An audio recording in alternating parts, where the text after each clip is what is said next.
So I saw Weapons. Is all the hype worth it? Because I don't think I've seen hype for a feature film since 1999's The Sixth Sense. So let's look at Weapons a little bit deeper.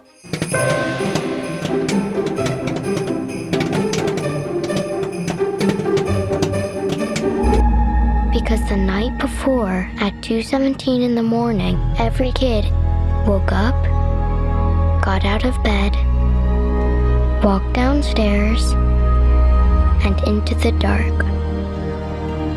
And they never came back.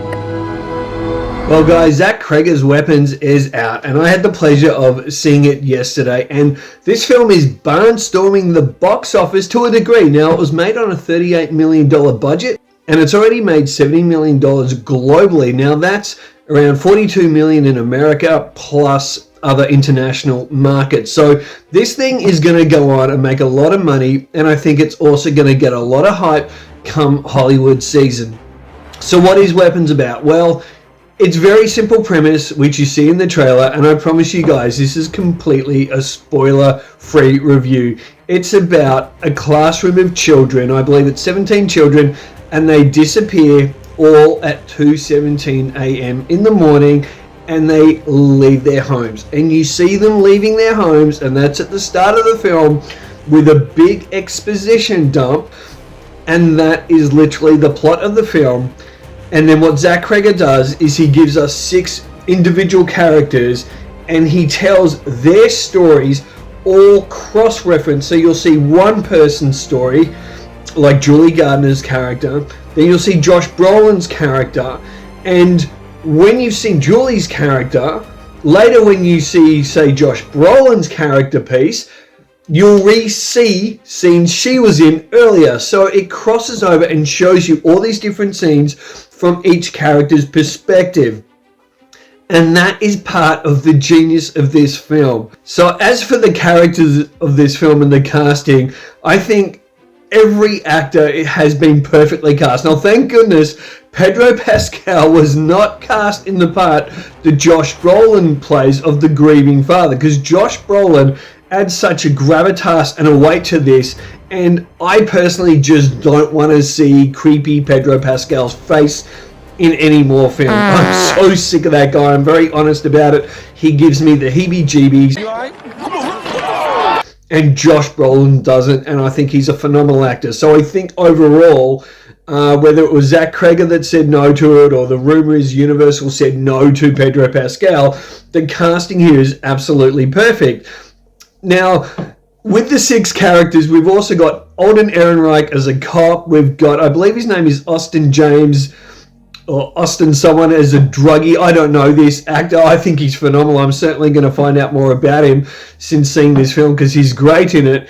And we do have the underused, and I don't think she's going to be underused anymore, in Amy Madigan. Now, Amy Madigan played the wife of Kevin Costner in one of my all-time favorite films, Field of Dreams. So to see her in here in such a phenomenal role, which I think she's possibly going to be nominated for Best Supporting Actress for this film. And I think this film's also going to go on and get nominations for Best Director, Best Film, Best Original Screenplay, because it is that good. So there you go. I've given you my thought right there. Yes, this film is that good. It is phenomenal. Now, I haven't seen Barbarian, which is Zack Cregger's first film, so I really want to see that. But I have a thing when I bring films into my house, because as you guys will know, I don't do Netflix because I think it's killing off cinema, so I refuse to do Netflix, and I have a Blockbuster video store in my garage, which still needs a bit more work, but I wanted to get Barbarian on Blu-ray, and I can't find anyone selling it on Blu-ray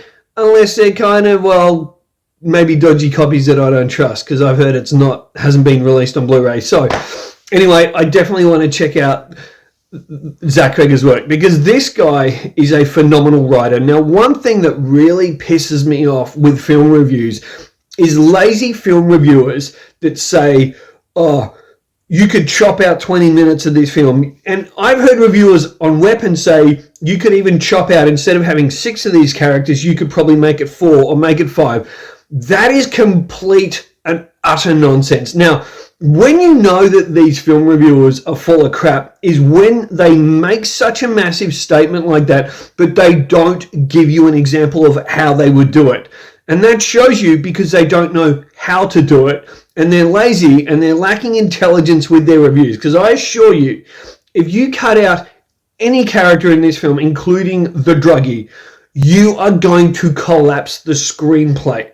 Now, when you go into a film like Weapons, you don't always have to know everything. And part of that attraction is to make the audience go back and see it a second time, or to see it when it comes to streaming, or go and buy it on Blu-ray or whatnot.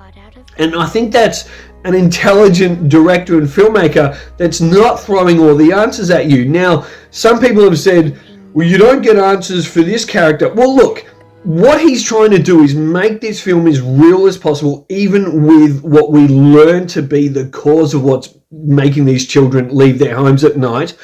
He's trying to make the film as realistic as possible. So in real life, we don't know why an evil person does this or why a bad thing happens. We don't know. So because of the realism that Zack Cregger is giving us here, we don't know every answer of the background of this specific person.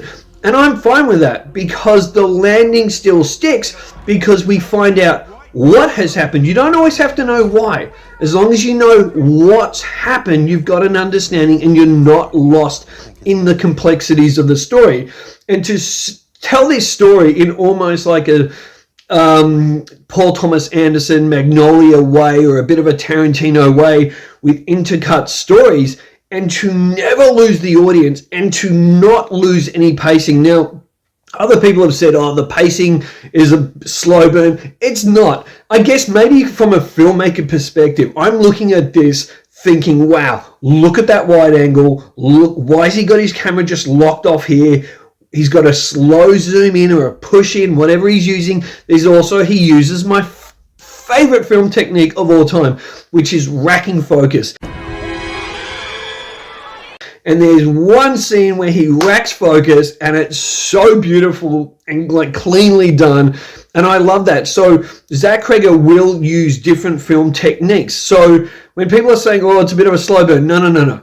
Look at the cinematography. Look at his shot composition and why he's doing every little thing he does to bring you to the end point of this film. And one more thing I want to touch on, and again, guys, there's absolutely no spoilers. You are completely safe with me, is people are saying, oh, it's really funny, and then the humor apparently has put people off the end of the film and saying the ending doesn't quite work because of the humor. Well, I guarantee you, and I'm sorry to sound elitist when I say this, they're wrong. They're missing the point here. Is there very, very, like, it's hilarious? Yes. Are there very funny moments in the end of the film? Yes, there are. But they're not funny ha-ha. They're not funny with key characters, any key character doing anything. The humor is from the point of view of a character we don't know at all and that has just been dropped into the film right then and there at the end of the film. Right? It could be someone cutting their grass. It could be someone just walking a bike. And suddenly we see something from their viewpoint. Now, when we see that something, which I'm not going to tell you what it is from their viewpoint, yes, it would look funny. The reason it would be funny and look funny is because the director has so brilliantly, in such a quick time, put you in the viewpoint of that person that we don't know, the character we don't know. We don't even get to know their name or anything. We literally see them for probably 5 seconds. And then we see something from their point of view, and if we were them, it would be hilarious, and that's why the humor works. But if you cut out that person and you don't see it from their point of view, and you're just seeing what takes place, it's not funny. So I think it's very intelligent filmmaking, and also when it's dealing with such graphic, gruesome things that's happening, I think it's genius to add this humor into it from a different person's perspective, because when things happen in life and you got a whole bunch of this and this, I'm being very careful what I say here, with this happening, what's going to happen? Other people are going to witness it and see it. So to show it from their perspective quickly is absolutely genius. But it's so awful. It's kind of funny. Guys, this film from writing, directing, even the creepy weird music score and all the performances. This is unbelievable. Now, is this my favorite film of the year? Probably not. F1's probably still my favorite film of the year. But to me, this is easily the best film of the year. And with that, I am going to score Zack Cregger's Weapons Grandtastic.